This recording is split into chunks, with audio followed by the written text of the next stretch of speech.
We're still in our World War II series, so don't forget, we've ditched the 19 part of the date. So today's date is June 1945, or 645, the end of the Battle of Okinawa, and United Nations Charter is signed. That's right, two events again. The invasion of Okinawa was one of the final island-hopping battles of the Pacific War. It began on April and lasted until 22nd of June 1945. The US 10th Army, a mixture of Army and Marine divisions, invaded and fought primarily the Japanese 32nd Army. The battle was the most bloody of the Pacific Campaign and was called the Typhoon of Steel by the Japanese, where there was intense fighting, intense use of kamikaze attacks, and huge numbers involved in the invasion force. While the military deaths were high, the civilian deaths were appalling. Nearly half the population of the island were killed, from a population of 300,000. In Operation Tengo, Japanese surface vessels led by the Yamato were told to break through and beach themselves on the shores of Okinawa. There they could act as coastal artillery. The Yamato was destroyed, as were most of the kamikaze naval vessels. Okinawa was to be a forward base for the eventual invasion of Japan in Operation Downfall. The ferocity of the Japanese fighting on Okinawa, and the fact that they used civilians as human shields and encouraged civilians to fight the American soldiers, led the Allies to believe that an invasion of Japan would perhaps be the most costliest and bloody invasion in human history.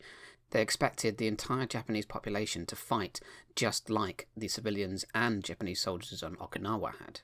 The formation of the UN began earlier in the war. The Declaration at St. James's Palace in 1941 called for a new world order dedicated to peace.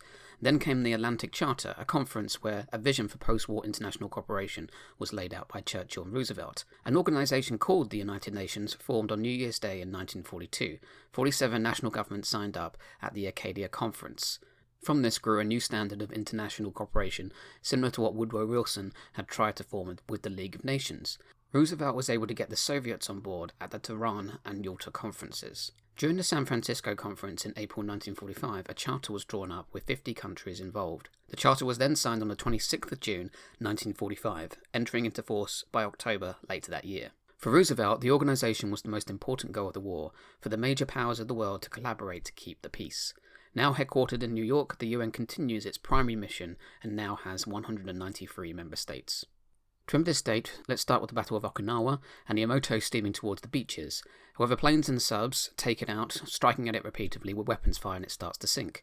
Its fuel leaks out and the oil slick forms the 6th part of our date. For the 45 part, someone dumps a bunch of flags from the original signatories to the charter on a desk. A hand comes in and starts to arrange the flags in the shape of a U and an N, and then the numbers 4 and 5. June 1945, or 645, the end of the Battle of Okinawa and the signing of the UN Charter. Thanks for watching.